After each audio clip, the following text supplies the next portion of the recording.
Welcome to Your English Boost YouTube channel, the perfect place where we help you grow your English skills with real conversations and discussions about important everyday topics. Hello, everyone. It's wonderful to have you joining us today for another insightful episode. And we are absolutely thrilled to dive into a topic that affects every single one of us each and every day. Indeed, Emily. Have you ever stopped to consider how many small and large decisions you actually make from the moment you wake up until you finally go to sleep at night? It's truly an incredible number. That's a fascinating thought, James, and it really makes you appreciate the constant stream of choices we navigate. Today, we are exploring the intriguing world of everyday choices, making decisions in daily life. It's incredible how our lives are essentially built upon these countless decisions, shaping our paths in ways we often don't even realize. So, Emily, what is one significant decision you've made recently, and how did you approach it? Well, James, I recently decided to buy a new laptop, which felt like a surprisingly big choice. With so many different models and specifications available on the market these days, it certainly took a lot of careful thought. That's a perfectly relatable example, Emily. Did you find yourself creating a list of pros and cons, or did you have a different method for weighing all the various options you were considering?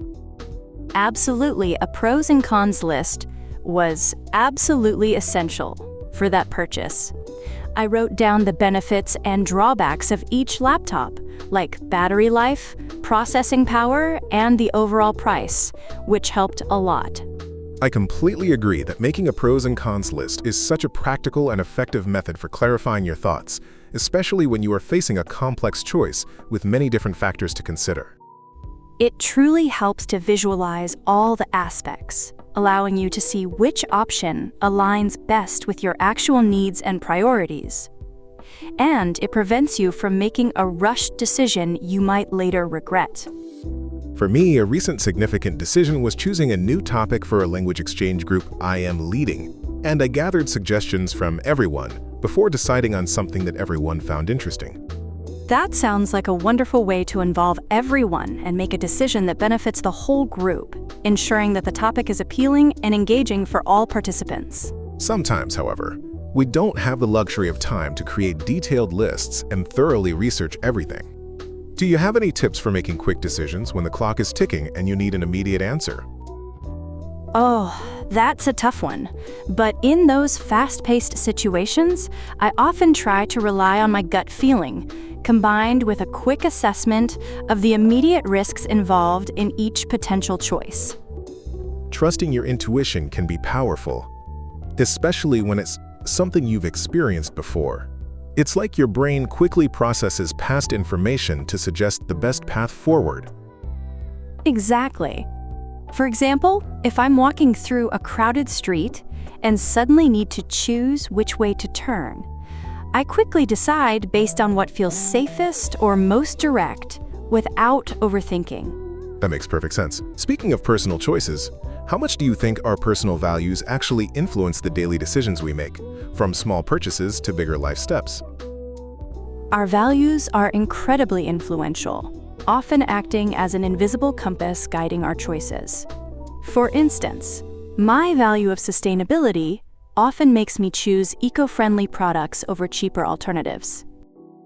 That is a beautiful example of values in action. For me, the value of community and connection often leads me to choose activities that involve other people rather than solitary pursuits, like joining a sports club. It's true that understanding your core values can make decision-making much simpler, because you automatically filter out options that don't align with what you truly believe is important in life. Sometimes, despite our best efforts, we make a decision and then later experience regret. How do you usually handle those feelings of, "I wish I had chosen differently," when they pop up? Handling regret is a skill I am still learning. I try to view it as a valuable learning experience rather than a failure, focusing on what I can learn from that particular choice for the future. That's a very healthy perspective. I try to remind myself that every decision, even one that doesn't turn out perfectly, offers a lesson, and it's okay to acknowledge the feeling and then move on. Precisely. We are all human, and making less than perfect decisions is a natural part of life and growth. So it's important to be kind to yourself in those moments of self-reflection. What about seeking advice from friends or family when you re-faced with a tough choice? Do you often reach out to them, or do you prefer to make decisions more independently? I definitely reach out for advice, especially when it's a decision with many different angles, like choosing a vacation destination or a new restaurant. It's great to hear other perspectives and ideas. Me too. Sometimes, just talking about the problem with someone else helps clarify your own thoughts, even if they don't offer a direct solution, because you hear yourself explain it aloud. It's amazing how a fresh perspective can reveal something you hadn't considered, offering new insights that can guide you towards a much clearer and more informed decision. Let's talk about something incredibly common and sometimes surprisingly difficult: choosing what to eat for dinner. What factors do you usually consider when making that daily decision? Oh, the eternal dinner dilemma. I consider what ingredients I already have, how much time I have for cooking, what I'm craving, and whether it's a healthy option that will make me feel good later. Those are all excellent points. I also think about variety, trying not to eat the same thing too often, and sometimes even the weather influences my choice: soup on a cold day, salad on a hot one. Yes, weather definitely plays a role. It's interesting how even simple food choices involve a complex interplay of practicality, desire, and external factors, all contributing to our final decision. It really is. Do you tend to lean more on intuition or logical reasoning when making everyday decisions, or is it usually a blend of both methods for you? I think it's a blend for most things. For quick, low-stakes decisions like which shirt to wear, it's mostly intuition. For bigger things like planning a trip, logic definitely takes over. I agree. If I'm choosing a new book, intuition about the cover or summary might guide me, but if I'm choosing a new washing machine, I'm definitely reading all the reviews and comparing specifications. Budgeting also plays a significant role in our choices, especially when shopping or planning activities. How does your budget affect the decisions you make in your daily life? Budgeting is crucial for nearly every financial decision. It helps me prioritize what I truly need versus what I simply want, preventing me from overspending on non-essential items. Absolutely. When I go grocery shopping, my budget helps me choose between organic options and more affordable alternatives, ensuring I stay within my financial limits for the week. And what about the impact of peer pressure on personal decisions? Have you ever felt swayed to make a choice because your friends were doing it, even if it wasn't truly what you wanted? Of course, in the past, especially when I was younger, peer pressure definitely influenced some choices about clothing or social plans. Now, I feel much more confident in making my own decisions. That is a common experience. It's a wonderful feeling to grow into someone who feels secure in their own choices, regardless of what others might be doing or expecting. It really is liberating to choose based on what feels right for you, knowing that your personal happiness and well-being are the most important factors to consider in any situation. Speaking of personal choices, have you ever chosen a new hobby or activity that truly changed your perspective or brought unexpected joy into your life? Definitely. A few years ago, I decided to try pottery, and it has been incredibly rewarding. It's a wonderful creative outlet and has taught me so much about patience and focus. That sounds fantastic. I started learning to play the ukulele during the pandemic, and that decision has brought so much joy, even though I'm still not a very good musician yet. That's amazing, James. These choices about our free time and personal development truly matter, contributing significantly to our overall happiness and sense of fulfillment. They really do. Sometimes, however, we can feel completely overwhelmed by too many options.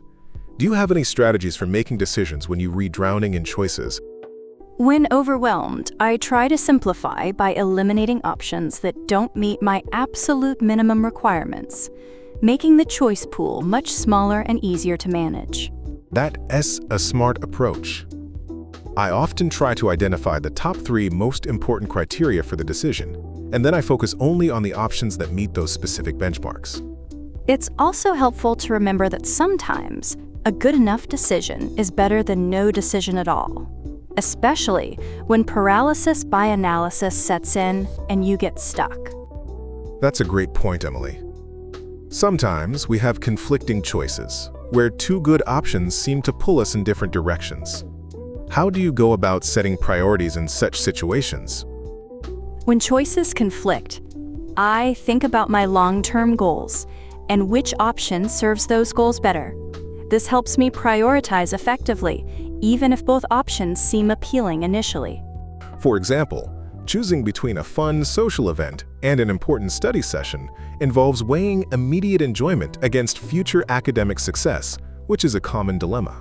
Exactly. It's about understanding what truly matters most to you in the grand scheme of things, and making a choice that aligns with that larger personal vision.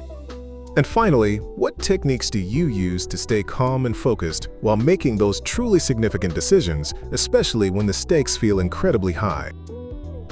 Taking a few deep breaths and stepping away from the situation for a little while often helps me clear my mind and return with a more focused and rational perspective. That's fantastic advice. I find that going for a short walk or listening to some calming music can also help, allowing my mind to relax before tackling the decision again.